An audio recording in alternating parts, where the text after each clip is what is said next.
Welcome, everyone. What we're watching, episode 49, one away from 50, TJ. So that means that we're halfway, one away from being halfway to 100. I'm I feel special. I feel special.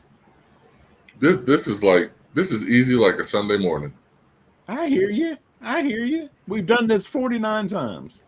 You know what? We might be pretty good at this. Or we've at least done it 49 times. I don't want to say that we're good at it, but we're not bad No, at it. I no, don't think we're no. bad at it. I don't care what anybody else thinks. Dadgummit, I think we're pretty good at this. There you go. There you go. All right, but we are back going again in July, going through the Lethal Weapon movies, and today we're up to Lethal Weapon 2. But before we do that, I do want to take a moment uh, to acknowledge something that just happened yesterday. Rest in peace, Malcolm Jamal Warner. Just a terrible thing that happened, a swimming accident and a drowning and all of that. But just while the circumstances are horrible, it did like my heart was glad that all of these people are coming out and doing all of these tributes and talking about how big of an influence he was in their life through so many of his different roles. I know a lot of his co-stars in The Resident got came out about that. Eddie Griffin put out a very heartfelt message because they did Malcolm and Eddie together for 4 years. But what he's most known for is Theo Huxtable for 8 years on NBC, and just a huge part of so many people's lives growing up. Man, Joe, you know what's crazy, bro? I have actively tried not to process that, and I've seen the messages and things that people have said, and I think it's cool. I wish that uh, I wish that people would do things like that when people were alive. I think that Malcolm Jamal Warner would have appreciated that, to know those things 2 days ago. Right. And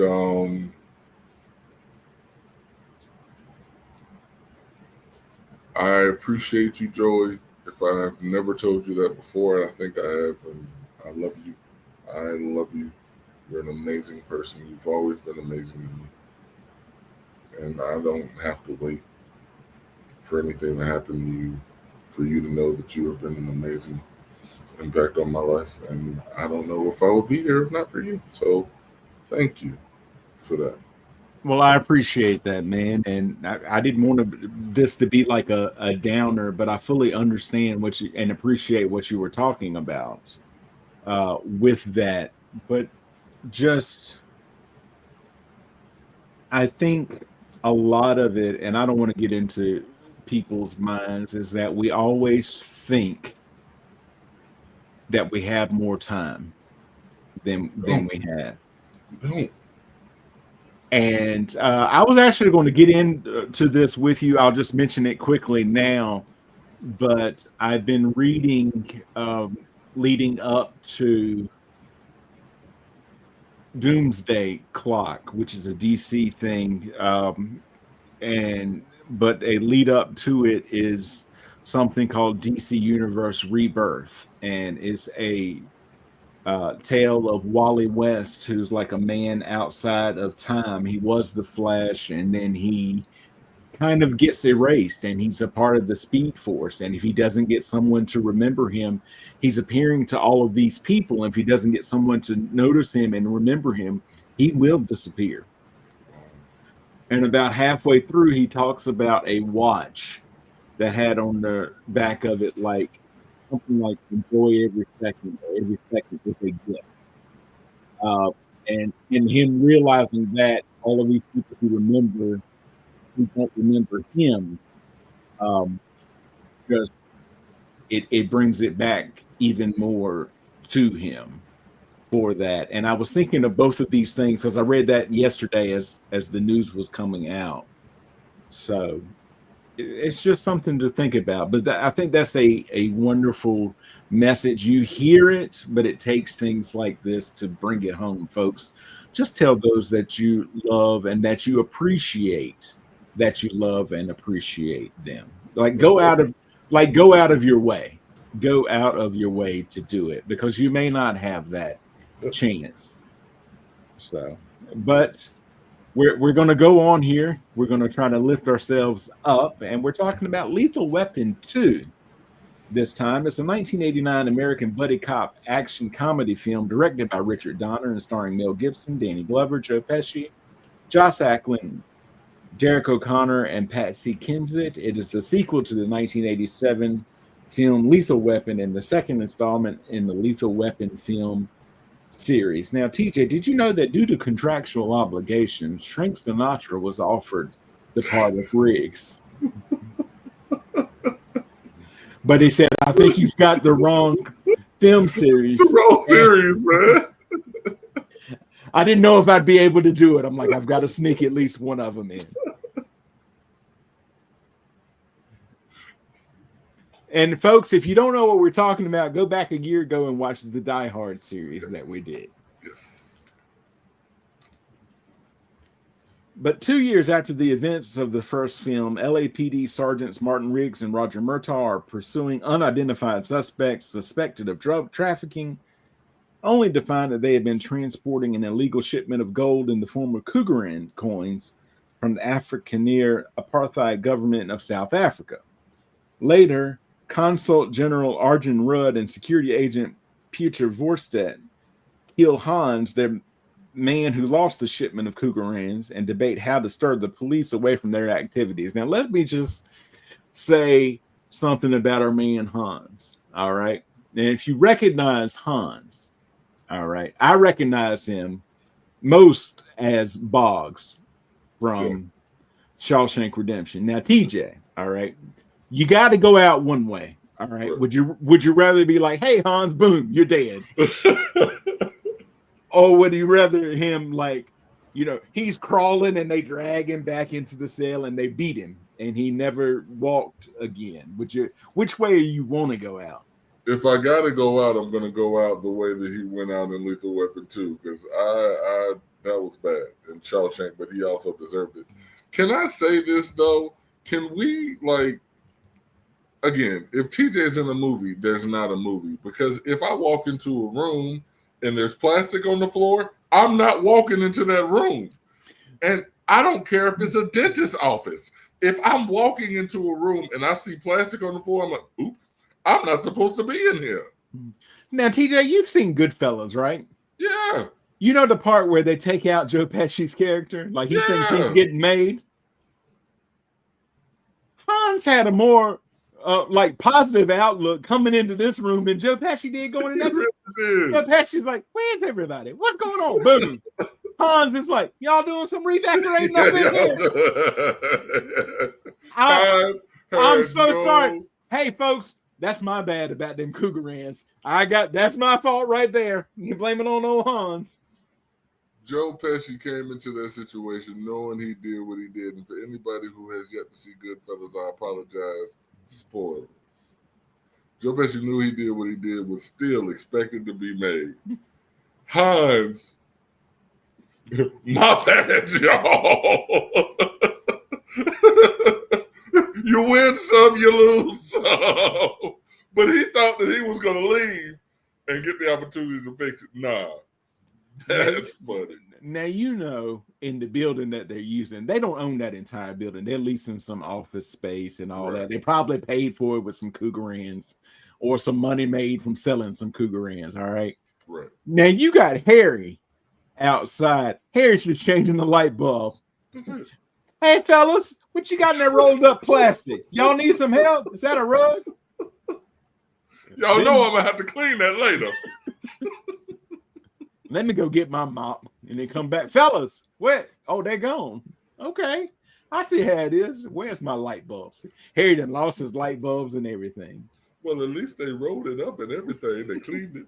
Those are some nice people, the South Africans. But none of them look like me. Ain't that funny? They from South Africa, but none of them look like. Ain't that funny? Harry. We'll talk about that later. Oh, it's on the list. It is on the list. Peter suggests warning Murtaugh off the investigation and commits a home invasion on his residence, causing Captain Murphy to reassign Riggs and Murtaugh to protect an obnoxious federal witness, Leo Guest. Now, let me just say this. I thought the man was worthless in the first movie. He's even more worthless on this one. He can't be bothered with anything. I feel like, TJ, if you drove a car through this, he'd be like, now I got to fill out some paperwork. I got to fill out more paperwork in all of this. And let me just also say this. At this point, I'm still on her side, yet she is becoming the like comedic fodder for all of these movies.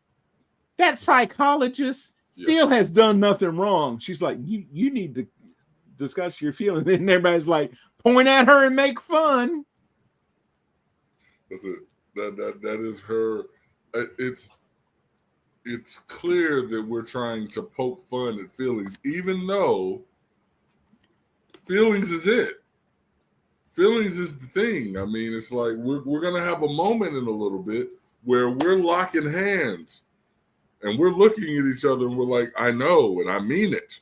Like, so feelings is clearly the thing, but we're going to poke fun at feelings whenever she's on the screen. It's like she's there and collectively the entire police department is like pointing at her going, you're weird. And you know what I would say? I'm like, all right, I'm weird. I got you. He just had a straitjacket on and you all are taking bets on whether he can get out of it. And the man ain't that far removed from carrying around a bullet that he was sucking on his gun and going to shoot himself. But I'm the weird one. But I'm the weird one. Okay. Yes. I just want you to know I'm taking some personal time this afternoon and you're going to okay it. You know how I know? Because I'm leaving anyway. She was just done. She was just done. All right. It soon becomes clear that both cases are related after an attempt on Leo's life. Now, let me say this. We talked about it with the first one, and I realize it again with this one. When they all go over the side, again, you don't know that there's a swimming pool down there. And I'm like, there was no need for somebody to set up one of them trampoline or one of them, big things for them to fall on. Now they're just falling in a pool. It's like, and Leo's like, yeah, where were you? I'm taking the stairs. I might take the elevator. Well, they're either alive or dead. Anything you need, Leo gets. That's right. Riggs and Murtaugh learn of the former's murky past laundering funds for vengeful drug smugglers. Gotta tell you, I had to get out a whiteboard. I'm like, all right, so you would give me the money, then I'd give it to him. Now, who's him? Now, what are you? How much are you? A standard 2%. A standard 2%. All I know is he told me he's giving me a check on a loan that I don't pay back. Right. That's money. And hey, Leo pocketed a cool $20 million. I didn't know if you knew that. I mean, plus the fact, I mean, I'm still listening, and I'm getting the opportunity to collect the interest on dividends of payments I'm not even making. I'm like, man, Leo, you a smart fella. You a smart fella. Leo provides them with information about how the laundering works and leads them to the gang, but upon dispatching his would-be assassin and returning with backup, they are confronted by Rudd, who invokes diplomatic immunity on behalf of his associates, leaving the LAPD powerless to take action against them. But I'll tell you this, they rolled back up in that place with all the badges and the guns. They were just like there's a There's a plant in the corner. You see my badge? You see my gun? LAPD. Now, remember, every person that walked up in that place, Every single last one of them. last one of them. There was somebody outside. What? Let me see that badge again. That ain't even real. That's rigged. And what's yours? Yeah, you got that out of a cereal box. Murtaugh. We want every last one of you. We'll get there. Though instructed to leave the case alone, Riggs begins openly harassing Rudd and romances his secretary, Rika Vanderhaas, a liberal-minded Afrikaner who despises her boss and his racial philosophy. Now, look, he goes in there and he shoots the fish tank, right? Right. One of my favorite scenes is after they're like, get out. He's like, pick them up with your hands. He really was. Fisher just over there like, just leave us alone. Oh, man, he was yelling at them to pick the fish up. Pick them up with your hands. And our poor maintenance man outside, he's like, look, would you look, that light? I told you it's blinking. Let me go get some more bulbs. I ain't cleaning that up. I am not cleaning that up. Look, when I heard the gunshots, I wouldn't even been on that floor anymore. This is not my office. This is not my office. You got a commotion in the lobby, and you got gunshots upstairs. I wasn't even supposed to be here today. Got fired on my day off. Got fired on my day off. All right, so this is where, like, they're like, where's Murtaugh? He ain't come in. What's going on? So Leo and Riggs, they go, and Leo's like, what's the number to the emergency place and all that. He's checking everywhere. He's checking around the house. Riggs comes and Murtaugh's like, I finally had, he sent the wife and kids off. They had already been they had been menaced before, like, and the kids were like, we can't do it and all of that. But quick tangent. How about the oldest daughter? She finally gets her first starring role, TJ. And you know how this is. You're an actor yourself. All right. I don't know if you've ever, at least I have not seen it. You have not booked yourself yet a condom commercial. I have not booked a condom commercial yet. But everybody, it seems, in the greater Los Angeles area saw this commercial, and they all love that actress. Yes, everybody. But they have to. They have to love her from afar because he ships them out. Like, look, y'all can't stay here. There's bad people coming. But he's like, I finally get the house to myself, so I'm gonna sit down on the toilet, relax, and read my magazine. First time in years he has not been interrupted, and he sees the toilet roll. Boom. Yes. You're unalive. Yes. And Riggs checks, and sure enough, wouldn't you know who won the pony? There is a bomb. There's a bomb there. All right. Now, this is for Lethal Weapon 2. This is the don't tell him your name part where he's like, look, you got to call it in, I know, but I don't need a lot of people here. No, we're just going to keep it low key. All right. Now, I'm going to say, like, Riggs was probably like, hey, send a bunch of people. All right. And they said, did he say send everybody? Just go ahead and do it. There's like helicopters circling around. They done cordoned off like that entire neighborhood. Yes. They done covered the entire house in plastic. The cul-de-sac is full of people. Right. Yes. The neighbors are all gone. They evacuated everybody because they're like, look, we don't know how big this bomb is. Right.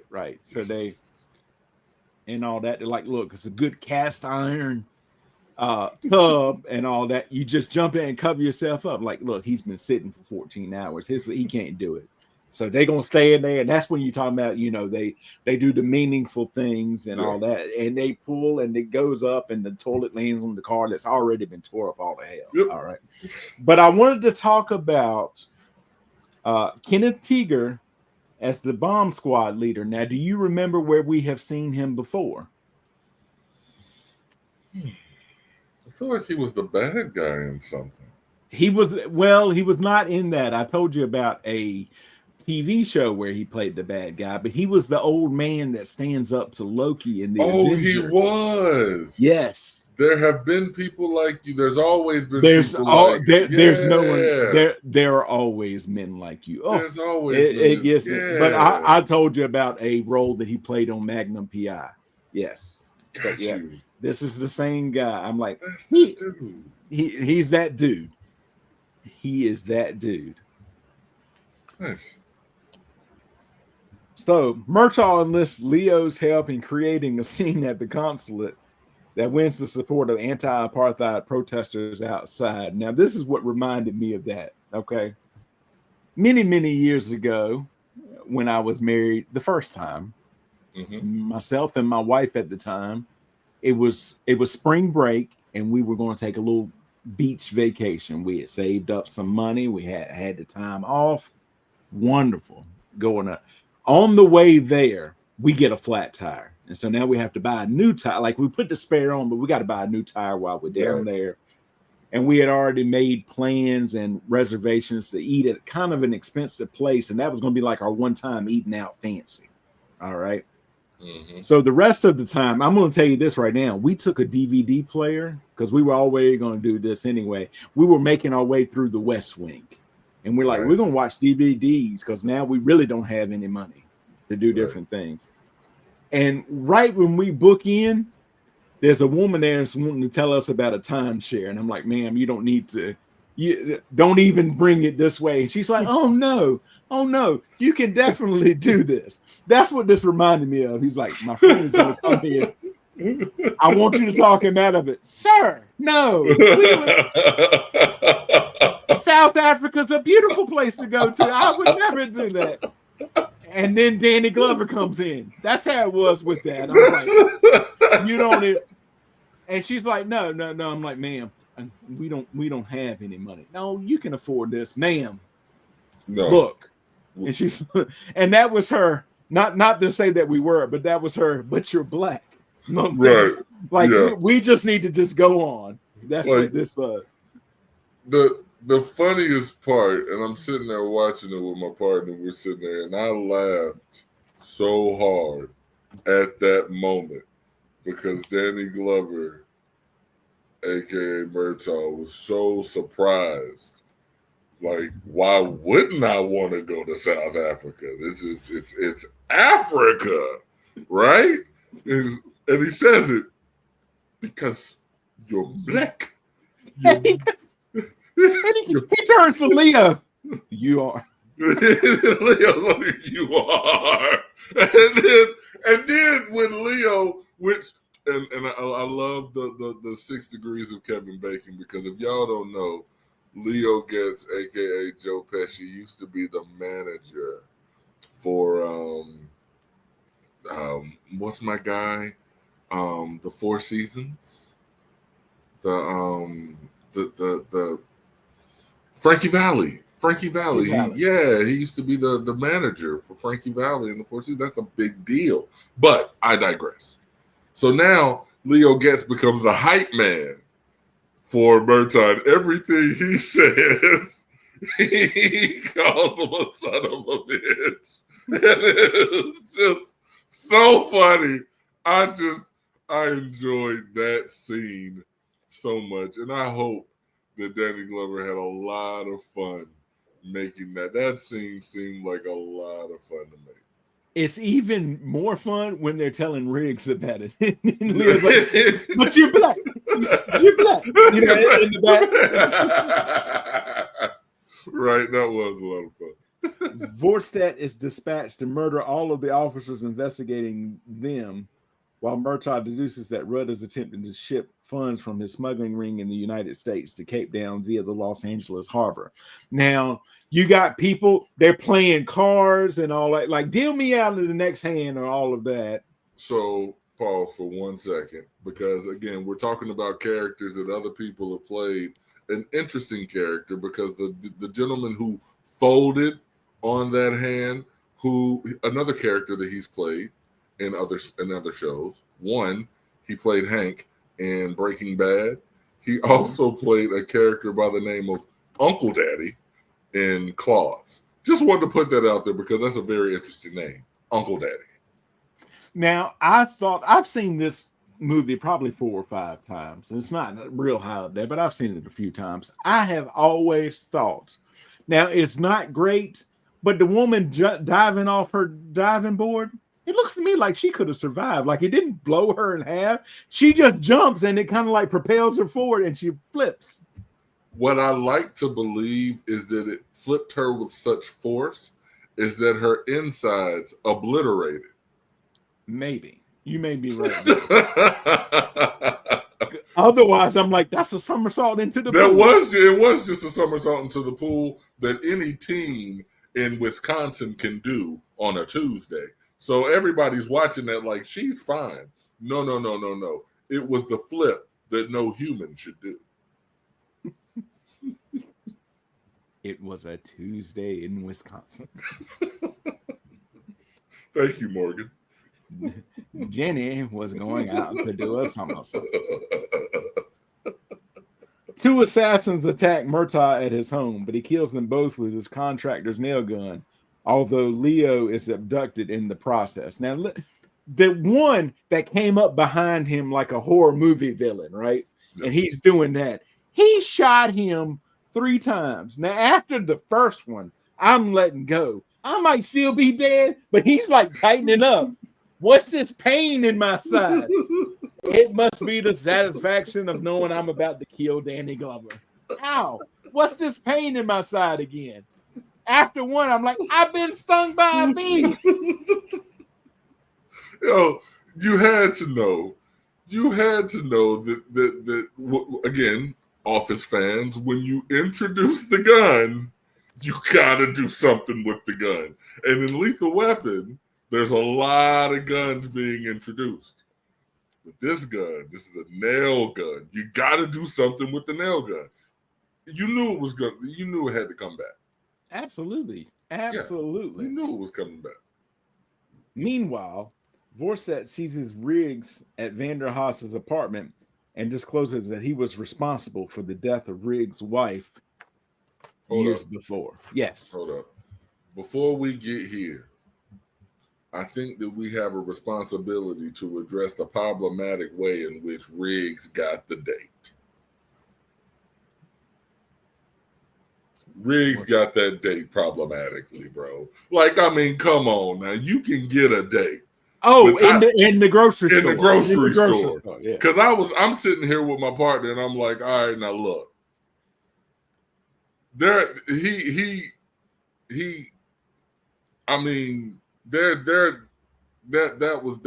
was aggressive. That was aggressive. Now, but they go back to his place first. They did. And they do what two consenting adults do. They do what two consenting adults do. And they were doing all that. Now that my man got like 8 different places he can get out of his trailer. He's one of the lost boys. Had to have been. Like if that was sealed off, he's like, look, open up the oven, and if you knock twice on the inside panel, the back will fall out. You just crawl through. Sam will show you the way. Sam, come here and do it. Sam's over there knocking with a paw. Oh God.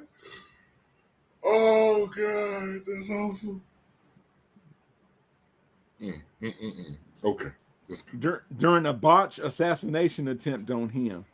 And he's like, oh yeah, you were on the drugs then. He goes, you were getting too close, so I was dispatched to take you out. But you weren't driving the car that night. It was a bloody mess. Like, hold up.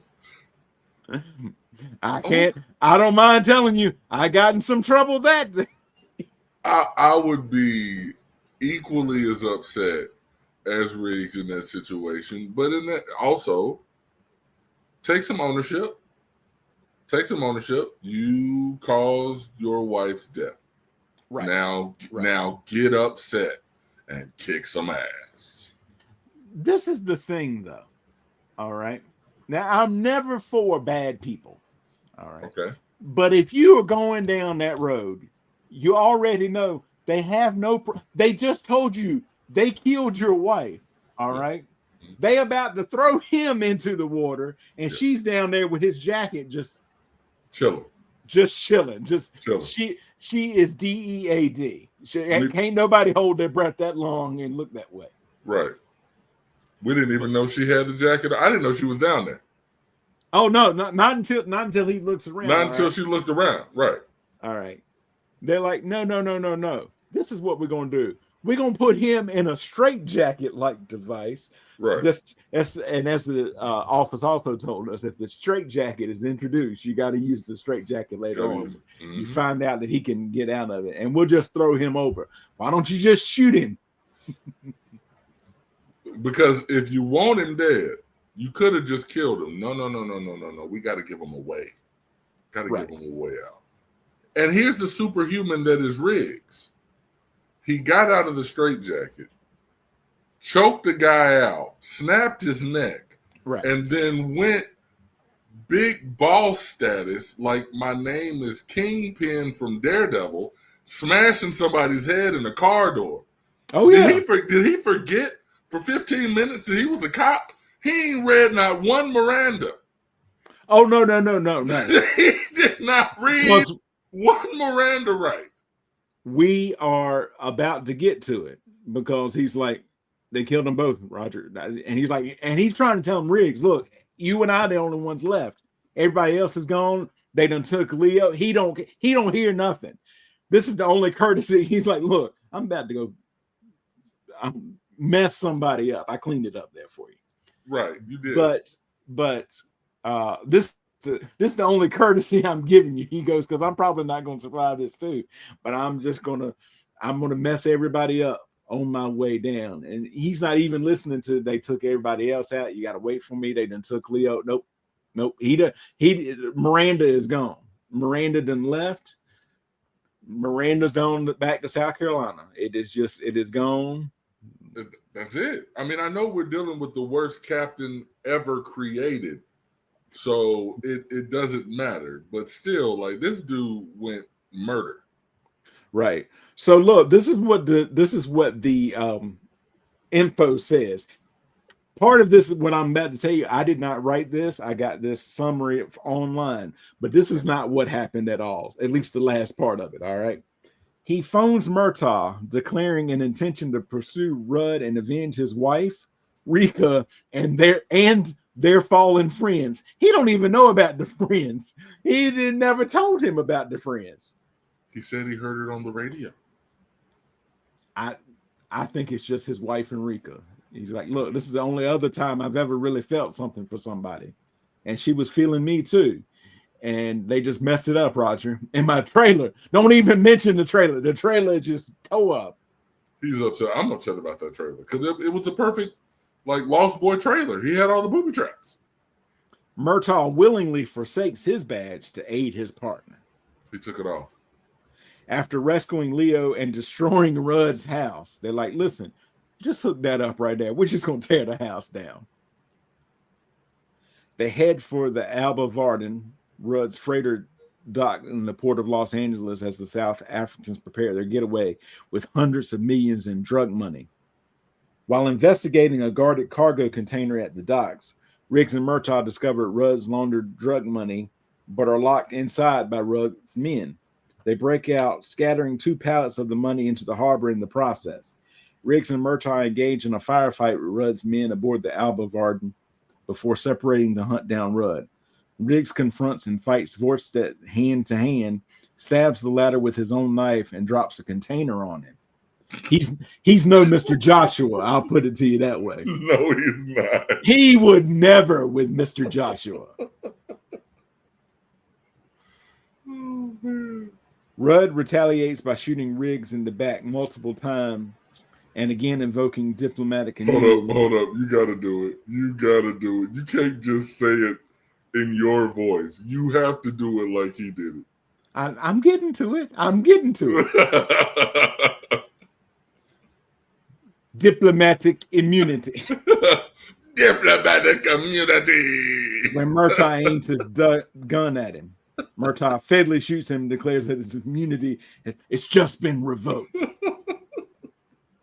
Murtaugh then tends to Riggs and they share a laugh as more LAPD personnel respond to the scene. In addition, series regulars who appear in minor roles in all 4 films of the franchise include Damon Hines and Ebony Smith as Murtaugh children Nick and Carrie, respectively, and Mary Ellen Trainor as psychologist Stephanie Woods. The film was the debut of Leo Getz, Joe Pesci, a crooked but whistleblowing CPA who is placed in protective custody by Riggs and Murtaugh and makes the detectives more difficult due to the his neurotic behavior. The Getz character remained a regular throughout the remainder of the film series. I have a PSA. Okay. For all of our what I recognize, and I'm learning things now. We have a whole generation of people that are watching these movies for the first time. Mm-hmm. I want y'all for y'all who are watching these movies for the first time and thinking that you can take off a name tag or a badge and that means that you are no longer that thing. If you're on the clock, just because you take that name tag or that badge off, you can still get in trouble. Okay? So, in reality, Danny Glover can still face major charges. He just took his badge off. Right. So, Ronald, you work at Walmart. That man just pissed you off. You went to the break room and you took your name badge off that says, "May I help you? My name is Ronald." And you think that because you took your name badge off, you can walk up to Steve and open hand slap him in the face with baby powders. You cannot. Oh, you can. But that don't mean that you can go back, put your name badge back on, right, and say, "Can I help you?" Right. As we discussed, you can do anything once. You can do anything once. I'm just saying, if you want to keep your job, please don't. If you want to avoid being sued, please don't. If you want to avoid being arrested, please don't. It's fiction. It's fiction. This doesn't happen in real life. Many years ago, TJ. Talk about it. I was working in security at a factory. I was working second shift. They had opened up the second shift for this thing, and I was just mainly there to open gates and close gates and just make sure everything. But one time they called me and it's like, "You got to come. We done fired both these girls." Well, they fired at least one of them I know of because they started fighting because they had a beef, and she had called somebody to go get her. I'm like, "You can come stay with me up in the guardhouse and you can just leave from there." She did not understand why they couldn't just they need to have a place where people can just settle stuff and then go back to work. and today I would just mind my own business. Oh, that's interesting, and just go about it. Back then I tried to explain it to her. Now, TJ, you can go around, turn back, see the wall behind you. You'd be better off trying to explain it to that wall. The wall would understand you more than this girl did to me. I get it. Just did not understand. I'm like, "Ma'am, they can't do that." Well, why not? Lots of reasons. Well, I mean, but you understand. I mean, there was not going to be any explaining it. Oh, no, yeah, right. Now, that went a long way into me saying, "Oh, I'm not going to explain things," because I used to be of the naive attempt that if I can explain something enough, somebody would get it. Like, "Oh, I get it. I messed up. Let me go on about my life." Nope, just. That's about like getting Rudd to believe that Murtaugh deserves to be his neighbor in South Africa. It ain't happening. I bring that back to the movie, baby. It ain't happening. Sir, why would you dissuade your friend from coming? South Africa is beautiful. That's what he said. Because you're black. No. Again, my favorite part, Leo's like, You are. You are. He's right. You are. All right. Lethal Weapon 2 was the third most successful film of 1989 in North America. Do you know what number 1 and 2 were? Was one of them a Star Wars? It was not. Was one of them a Die Hard? It was not. Okay. Was one of them a Pretty Woman? No. Okay. I got one more guess. Okay. One more guess. Was one of them, okay, was it a chick flick? No. Okay, then I know exactly what it is. Because you said 1989? Yes. Okay, I was born for this. Okay, so I don't know. I don't know what was it? What was it, George? Number 1, Batman. Ooh. Number 2, Indiana Jones and the Last Crusade. Okay, so I'm familiar with both of them, but I wouldn't have guessed either. Okay. It earned nearly 150 million in the U.S. and 80.6 million overseas. On the review aggregator website Rotten Tomatoes, 82% of 44 critics' reviews were positive, with an average rating of 6.9 out of 10. The website's consensus read: Lethal Weapon 2 may sport a thin plot typical of action fare, but its combination of humor and adrenaline, along with the chemistry between its leads, make this a playful, entertaining sequel. Metacritic, which uses a weighted average, assigned the film score 70 out of 100 based on 21 critics, indicating general favorable reviews. Now, I have some trivia, TJ, if you're ready for it. All right, I believe in trivia. During production, Richard Donner was shocked when Mel Gibson confided that he was drinking 5 pints of beer for breakfast. Despite his alcohol problems, Gibson was known for his professionalism and punctuality. The scene where Mel Gibson attaches cables to the stilts of a mountaintop house and pulls it down cost over $500,000 to do. Leo's shtick was based on Disneyland employees giving directions to guests at Fantasyland. Originally, Leo was going to be an oily, effeminate character, but Joe Pesci didn't want him to play him that way. He pitched the idea of making Leo all too eager to please, complete with the okay ad-libs to Richard Donner. Donner laughed and said, do that. The phrase is referred to in Home Alone by having the phrase OK Plumbing painted on a van driven by Joe Pesci's character. That's what's up. Despite the film's anti-South African stance, it was passed uncut by the South African censors and became a major financial success in that country. When the South African killer waiter gets out of the pool, Nakatomi Plaza from Die Hard can be seen in the background.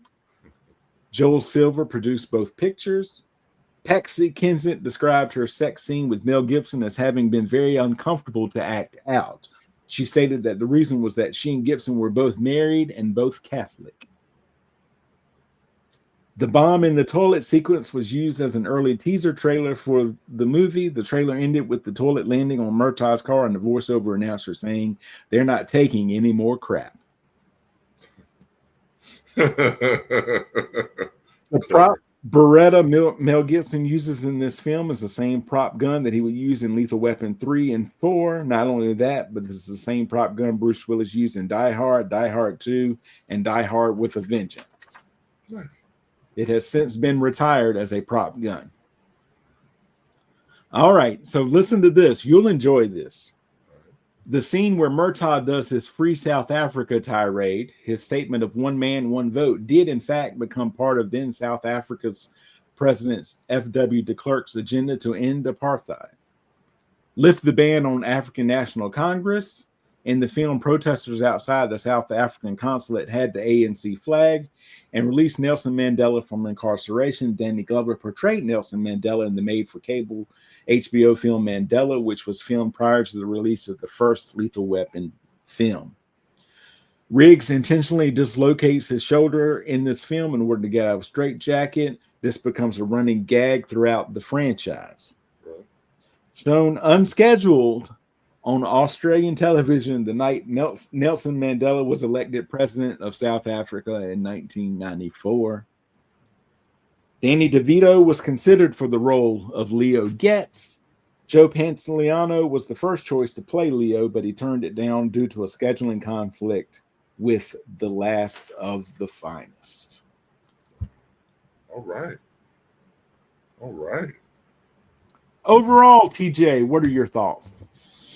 Overall, I like this one. I think this one on the humor meter was a little bit more. I think the first one was a little bit grittier.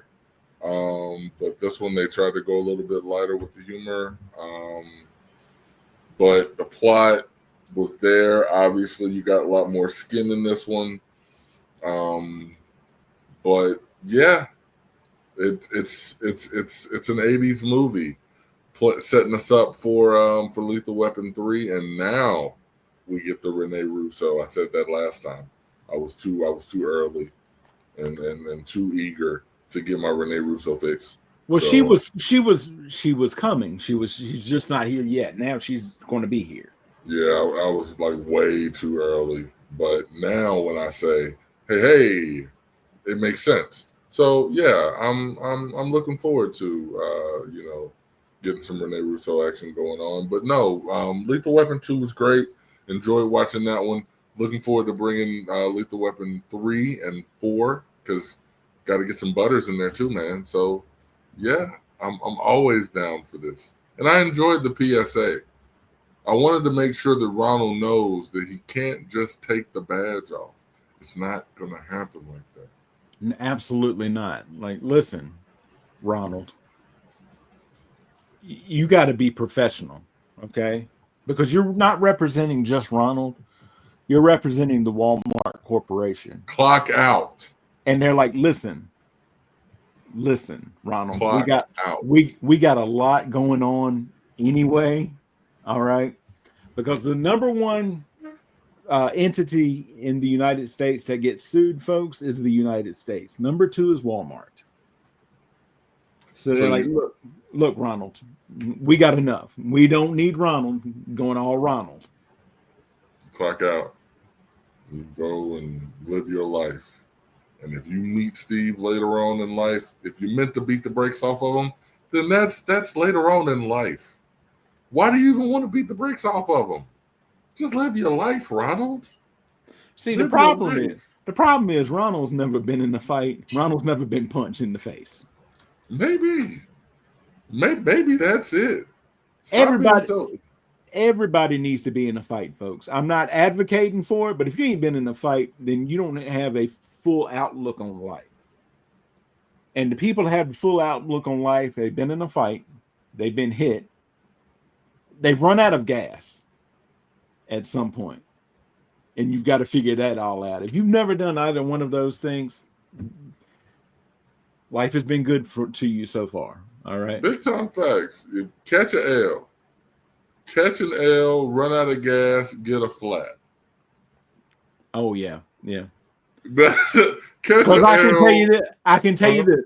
There's never a good time to do any of those things. There are definitely worse times to do all those things. There are the worst times. Like you catch an L, run out of gas, get in a flat.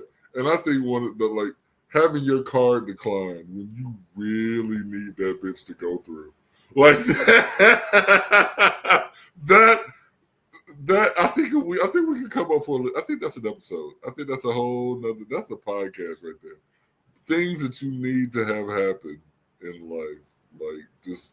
But yeah, that's a whole nother thing. Having to go to the bathroom when there's not one anywhere around. Anywhere. And